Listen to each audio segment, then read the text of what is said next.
Elio guys, and welcome back. In today's video I wanted to talk to you guys about the top 3 S-grade heroes that I found to be the most favorable for any newer players out there. I don't own one of them, but from the feedback that I've gotten via the Discord, which you guys can feel free to join for Arc Legends, one of these guys is super duper helpful here. And do keep in mind this information came from the open beta, which is currently still going on, I believe until the end of February. So we are nearing hopefully official launch after they shut the game down and kind of hopefully optimize some things for us. So let's go ahead and get right into it.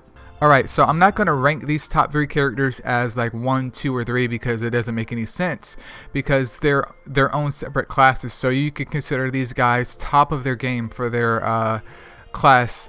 And for the first hero here, we have Lana. Hopefully I'm pronouncing her name correctly, but she is just super duper helpful, you guys. You don't understand how good this baby girl is. Her animations are nice and quick, and at the time of this video there is no animation skip, so it just makes things a lot better when you can proc her skill out super duper quickly here. And now you may be wondering, okay, she looks cool, but I haven't really found her useful. If you're spamming her skill, which costs I believe 3 Sora, which is the game's currency in battles, you'll see that she automatically goes towards one target in particular and just basically one-shots them depending on how strong your Lana is. But mine, I mean, she isn't anywhere near the top, but she gets the job done, you guys. So one of her skills is obviously Assassinate, which is just her regular basic damaging skill. It doesn't do too much. Obviously with books you could raise that up here, but that's not really the main selling point about her. Her other skill, which is Into the Dark, places Into the Shadow to herself, dealing damage equal to 750% of her attack to the farthest target for 10 seconds. This is where the money begins at, you guys, because if you have a super duper like annoying mob over there in the corner, especially with the way that the game's targeting system is at this point in time, she can slide over there real quick, bloop them. Congratulations, you no longer have to worry about the AI targeting them pieces of crap in the background. Chances are they're probably going to be dead too, so you're just making money, man. You're killing them, then you can focus on the bosses as well. And you can do the same thing for bosses on certain stages, like I believe 7-9, like Talia. I was having a difficult time with her. I could just slide into the shadow, go over there, basically one-shot her, and I've cleared the stage out. And then of course we have Backstab here, which when the target changes, Lana will deal damage equal to 375% of the attack to the new target.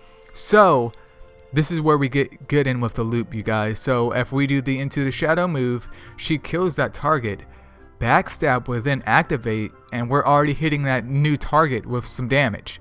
Things add up really quickly. She's just super helpful as a main damage dealer, especially in boss situations. And once the game actually launches, I don't want to imagine a roster without Lana. Moving further though, we have Arlo here. Now, I recently pulled Arlo, and I can tell you guys, just like Lana or Lana, I keep changing the pronunciation of her name. Arlo, oh my goodness, he's a boy, man, and he's a big, wonderful boy. Like, if you want a tank that can not only tank stuff but heal, Arlo is the man, or the beast, shall I say. So, pulling Arlo is one of like the greatest things that has ever happened to me in this freaking open beta, even though it's taken like a month or 2 here. But what makes him so appealing here? Well, his first skill, which is Wild Smash, is just his basic attack. There's nothing really spicy about that. He's pretty much here for tanking anyway, so if you can get some more damage off of him, feel free to do that. But the main selling point is the Peronis skill right here. Hopefully I'm pronouncing that correctly. If you spin the 3 Sora, which is the energy as I stated before, with Lana, he basically puts down this force field or whatever, and in that area he starts healing. Now if you read over here, regenerates 7.5% of his own max HP for allies within 35 yards per second, and this lasts for 10 seconds at level 1. You can see at level 5 though, this goes up to 15 seconds for 11.25% of his HP. This right here is just amazing.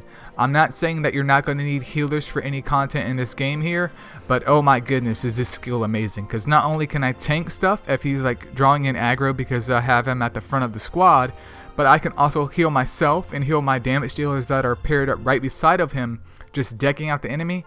Oh my goodness, it is just a game changer. And then Eternal Ward over here has a 75% chance of placing damage reduction to the ally with the lowest HP and himself when being attacked by basic attacks every 15 times. This isn't super duper amazing. I mean, it does help with him taking less damage and especially trying to promote making sure a damage dealer like Lana can survive. But it's just, once again, kind of like a nice icing on the cake here. And then his last skill, Nature Vow.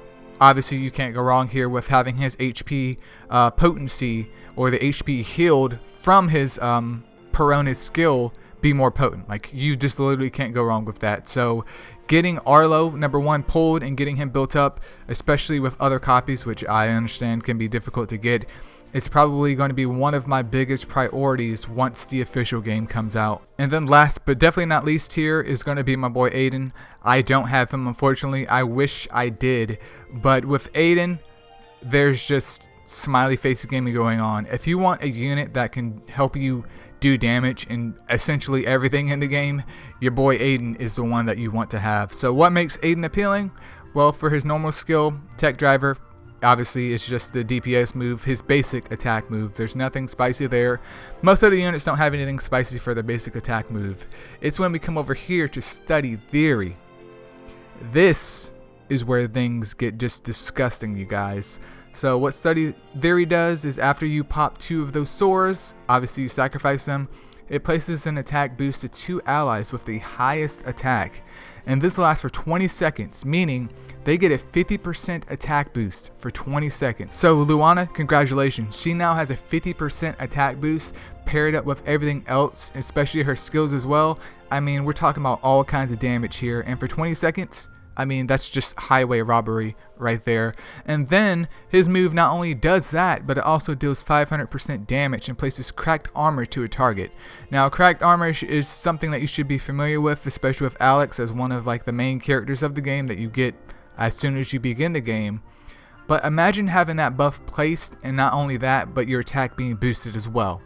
Like, holy crap, even at level 1, that skill is already smiling, dude. And then obviously at level 5, we have the 750% damage and the cracked armor, which lasts for 30 seconds. Wow, I'm not saying it's going to be super duper easy to get him to that point, but pumping money into that skill is going to be just a game changer. And what makes this so appealing though is that you get the benefit of what Alex brings to the table, which I'm not going to argue that Alex isn't still useful, but you get to pair it up basically with any other character in the game to get that additional attack boost. So we can bring him in a lot more different situations than Alex.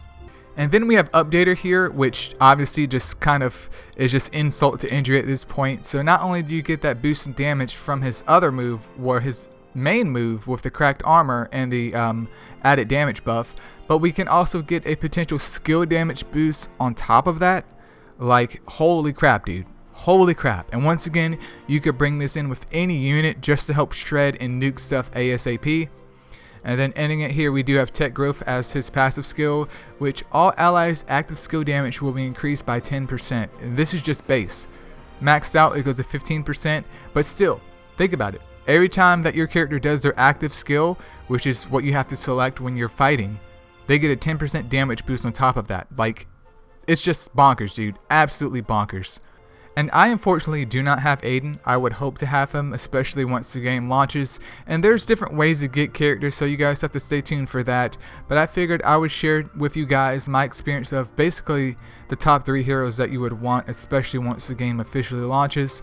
If you can only get 2 out of the 3, that's still better than 0 out of the 3. But if you can get all 3 of these units, oh my goodness. And if they don't change anything, or if they tweak stuff and make things a little bit better by like the official open beta, and these units are still good to go like this, yeah, like these right here are basically the money maker and potentially the cornerstone units that you want for your teams as we progress through this journey together. But if the video helped, you guys feel free to subscribe so you don't miss out on more Arc Legends content in the future.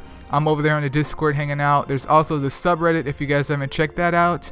And as always, I'll see you guys in the next one.